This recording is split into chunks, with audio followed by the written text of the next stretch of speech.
ในคลิปวิดีโอโหได้ในเดลาดนี่ลองข้าวตั้งเตเอาลูกน้องซ่อมมาถึงเมืองนั่งนั่นฮาเตโทพังหลายๆฮาเตหันลองหลากหลายสั่งหลายๆนี่คดีมาใครนี่ในคลิปวิดีโอโหได้ครับเนาะพอยามนั้นเป็นกลางขึ้นเตลูกดีเมืองนั่งมาเสมาทั้งปอดเกซีในครับเนาะพอยามนั้นเตเป็นข้าวกัดอีดข้าวมาพองนั้นเดี๋ยวก็หมวยนายอ่อนก็พองออกปอกอ่อนเสซัมโบข่าวอยู่เสียงฮาเตลูกเมืองนั่งเสออกมาพองข้าวยามนั้นไร8 โมงกลางคืนเอาเมื่อนั้นยานไว้ว่าเตมาเตมือมึงไปคำเนี่ยก็เนาะก้วยกะว่าเลือกอำเล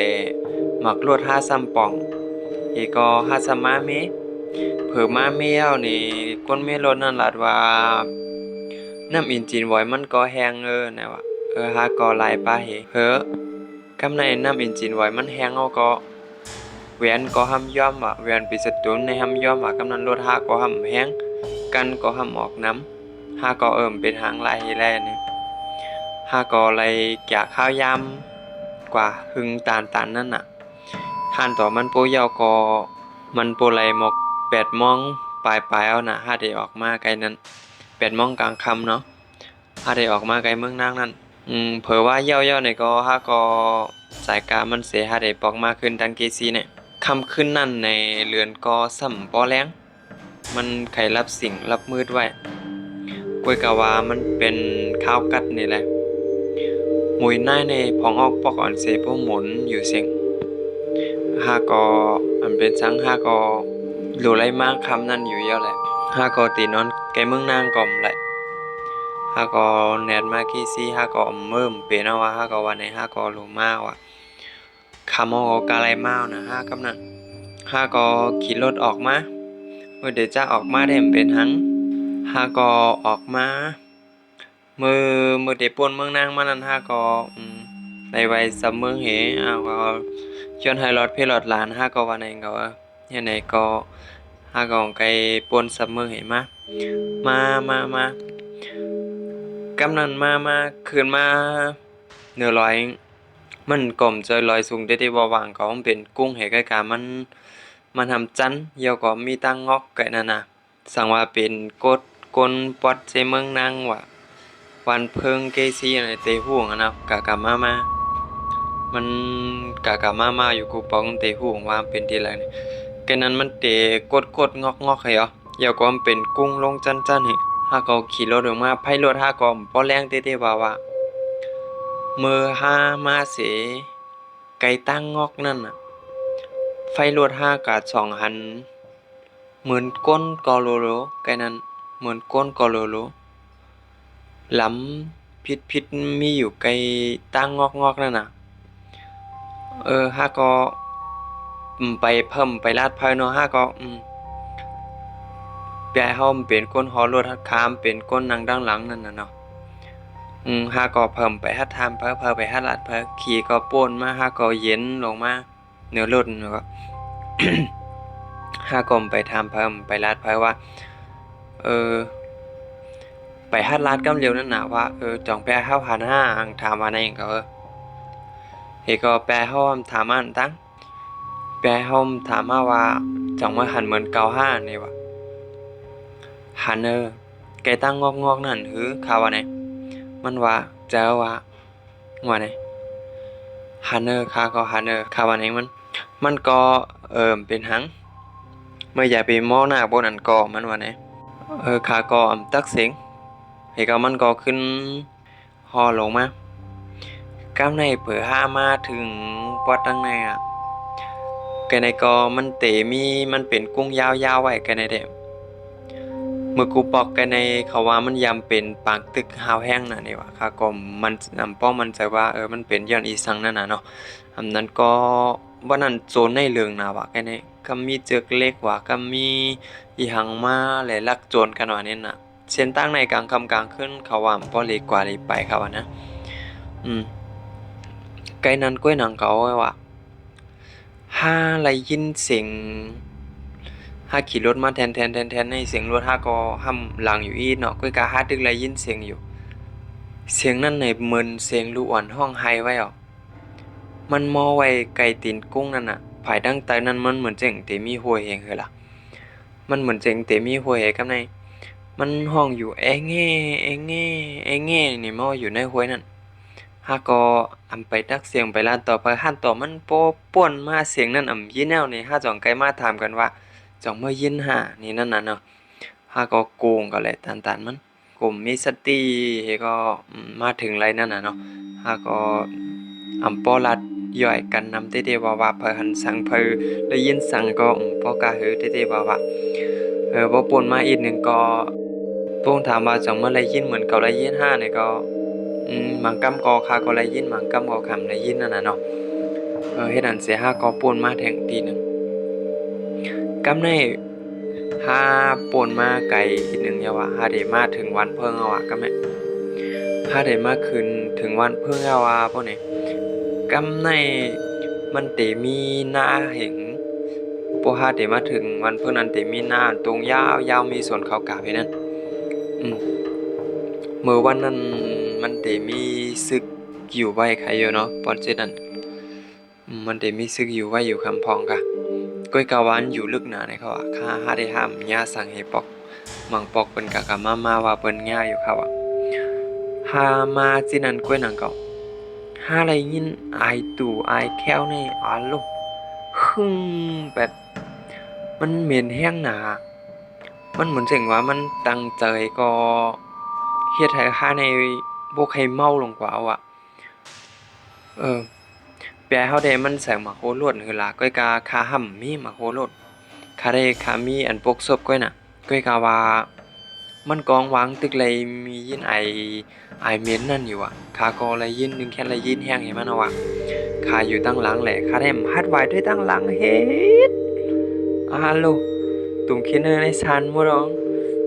ถ้ามีพงก็ห่ำมีสายถ่อมหูมานะครับ ข้าก็เป็นหั้งมันกองว่าข้าได้ข้ามไปตั้นตักเสียงสังข้าได้มันกองว่าไม่อย่าไปมองไม่อย่าไปมองมันกองว่าในข้างคาว่าฮัลโหลอายกินเมนแน่ๆเห็นเตเมนว่าแค่นั้นหัวมันมาตีไรอายเมนตู่เมนเฮานั่นน่ะขำหัวงมากแก่แหลกมาพ้องนั้นเผื่อว่าห้าป่นมาเหหมอกชาววาซิเองมันสองไก่หายกว่าข้าวกินอันนั้นมีโวตายก้อยตายหังค่ะก็บ่ว่ามือ5กว่ามือนางใน5กว่าจะมือเจ้า5หันอยู่นั่นเนาะบ่มีก็5หันอยู่ก้อยก็ว่ามื้อพ้องนั้นมันหันมันตันลีเหม็นเน่าบ่ดันในบ่ทันตายไว้ก็เหม็นเน่าบ่ดันในเด้มันเจอเฮาอันนี้บ่เนอเจอวันไอ้นั่นน่ะเนาะมันเจอว่าพวกนั้นห้าก็ชนจะทั้งขี่รถมาแทนนี่กำในเผื่อห้าเตมาถึงไกกุ้งเป็นกุ้งตาเดลงมาจู่ไกบ้านเพิ่งเนี่ยไผโลดหาสำหมดว่ะอาโลจังเฮ็ดหืออิดตั้งโกงเฮ็ดได้จังเฮ็ดอิดเยอะบ่เคยละนะวะห้าก็ห้ามมีไผพงนี่ล่ะห้าก็เอาไผพงแต๋วข้ามเป็นคนไต้บันปลายเฮาไอ้ก็มันก็เหาะกะกำร้อยร้อยไกห่ำหันดังน่ะห่ำหันไกนั่นน่ะไผพงในมันหันจำนะอาลาตอเดหันป่นโหโลดอ่อนอีกนึงก็อย่างคือล่ะกำในไผหมวดแล้วก็ห้าก็จังฮี่ล่ะกะไรฮอมากก็แต่เมก็มื้อนั้นหมอรู้หมอเมรู้พวกไผหมวดแล้วก็ฮู้ว่าเป็นทางไรมันหมอดนั่นน่ะเนาะห้าก็เป็นทางเอาไผพงกะพวกเด็กกึดเทเม1แคนลีโกนั่นน่ะเนาะ หากก็บ่ฮู้แท้ๆว่าเพิ่นเฮ็ดคือแม่ฟังเป็นหังในนั้นน่ะหากก็ไผพงเฮ็ดถองลงมากำในไผพงในซ้ำหันไกซ้ำหันจำก็หยังล่ะกำขี่มาแต่แดนๆๆๆนี่หาผู้ใดผายหาวัวอาโลแทงอินก็วัวตัวนั้นซ้ำเป็นวัวลำมือล่ะเขาหำนอนในกลางตั้งอาโลผู้นั้นฮู้ไปเก็กนอนในกลางตั้งมันอุ่นเลี่ยมหัวอาโลลีโกอะ ทำมาไก่ย่าไก่ตนไม่คุ้งเลยแล้วอ่ะให้เขามันทำเป็นหิมป่าเฮวันเพิ่งเหรอล่ะมันยากไอ้นั่นวะเอาโลไว้ใจในคืนปันเอาโลไว้จังเฮอิดแทงอิดอ่อนก็ให้บ่ได้ผ่าเลยแล้วอ่ะกำนั้นหาก็จังเฮหาก็เตะคอนตีนี่เขาก็ลูกตาบ่แรงแกงว่าพวกยาไผพงก็ตาบ่แรงแกง กำมันก็หาก็ขอโลดให้ก็ป่วนมากำป่วนมากำร้อยกำใน มื่อห้ามไปมาถึงกว้างป่อลุงไกลที่เขาปิดกันไกลบ้านเพิ่งนั่นเมื่อห้ามไปมาถึงนั่นนี่มันเตมีโขนเล็กๆที่ก็บ่ลูกในป่าเฮยออกมานั่นน่ะไกลนั้นก็เหมือนอีสังก็ฮู้ว่าเหมือนเขาห้ามอีสังกันก็ฮู้ว่าไกลต้านเขาป่าเฮยนั้นมีอยู่4เกาะก็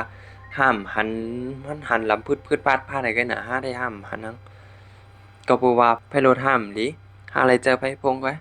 ห้ามฮู้ว่ามันเป็นอีสังเต้ๆนั่นน่ะเนาะ thì cóเขาหามเสขึ้นกาดังเหนือนั่นน่ะขึ้นกาดังเหนือป่าเฮียวนั่นหาก็อำไปฮัดถามว่าเปียเฮาหันห้ามันก็ไปฮัดถามข่าวว่าเจาะเมื่อหันห้านี่นั่นน่ะเนาะหาก็เป็นหังรู้ใจกูใจเห็นนะบ่ใครสันติตีเนาะจังฮีรู้หาก็ขี่รถข้ามลงมามื้อเตห้างว่าพวกไผรถห้ามดีก็หาได้มือ cứ thế có mi nơiวันเกียงในวันเพิ่งในอินอยู่ในเกียงวันเพิ่งในเอาโยนี่กะมื้อนั้นหาได้มาถึงไรเกียงวันเพิ่งในก็หาออกมาถึงมื้อ8 โมงพุ่นพวกใครไร9 โมงปลายเอาโยห่างไกลมาถึงไกลวันเพิ่งเนี่ย ก็เพื่อว่าหามาแกะข้าวยามจอมเอ่อหลายอันหลายรองนั่นน่ะหาก็พอหาทอไว้อยู่กลางค่ำกลางคืนโกงผาหญ้าหังๆนั่นน่ะเนาะหาก็หมดข้าวยามจอมกว่าสินั้นนำแฮงหนาหลายก็หามา ใครวันหรือก็มาถึงวันเพิ่งเนี่ยเผื่อว่าห้ามาป่นกว่าดีกว้างพอลุงในห้าขึ้นเข้ากับเผื่อได้ทิ้งนาเกี้ยงนั่น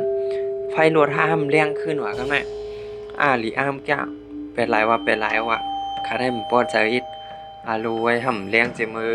ห้าผู้ดีผาวูย้อนเปิดว่าไพ่บ่นะเนาะกำในเผื่อไพ่เลี้ยงก็แปะเฮาก็ว่าเป็นหังพวกไพ่เลี้ยงก็หาเดมือให้มันถึงหนองซ้อมมือห้าก็ว่าในนั่นน่ะเนาะ ให้มือคำไหนก็ถึงคำไหนคำแล้วเผอแพ่งแล้วก็ฮาก็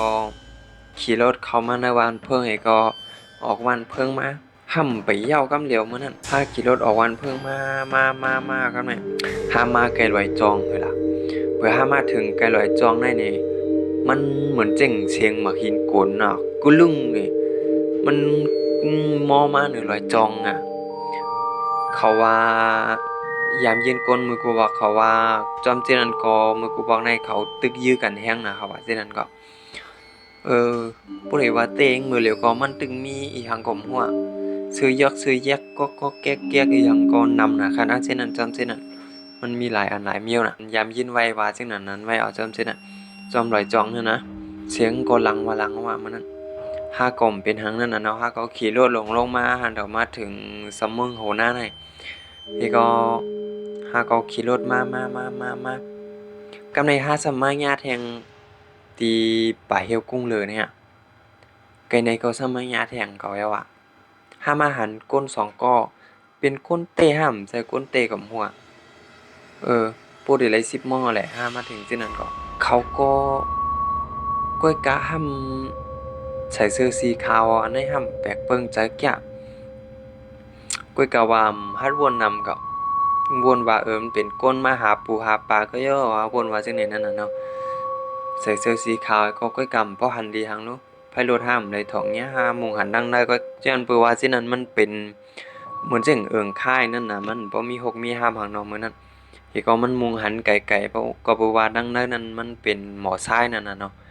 ที่ก็มันมุงหันไกลๆว่าแวบๆมันเหมือนจังก้น2ก้อนนึงน่ะไปกว่าฝั่งนั้นฮู้ว่าเป็นก้นเตหึมใจก้นเตเต็มฮู้นั่นน่ะเนาะเพื่อว่าไปกว่าอีกนึงก็อยู่ๆก็หายลงกาเหี่ยวเพื่อหาได้ป่วนกว่านี่แปลเฮาได้ตั้นหันเต็มฮู้ว่าค่าได้ค่าตั้นหันนึงเฮก็ก้น2ก้อนนั้นอยู่ๆก็หายลงกาฟิบนี่โลดิตกใส่เปใจว่าจังฮีเฮ็ดค่าได้ตุ่มขี้เนอชานหมดเฮากูกอดเปียเฮาก็ได้ค่าได้ตกใจกลัวแห้งหนาแหละจังฮีฮัดไหวด้วยดังแล้ว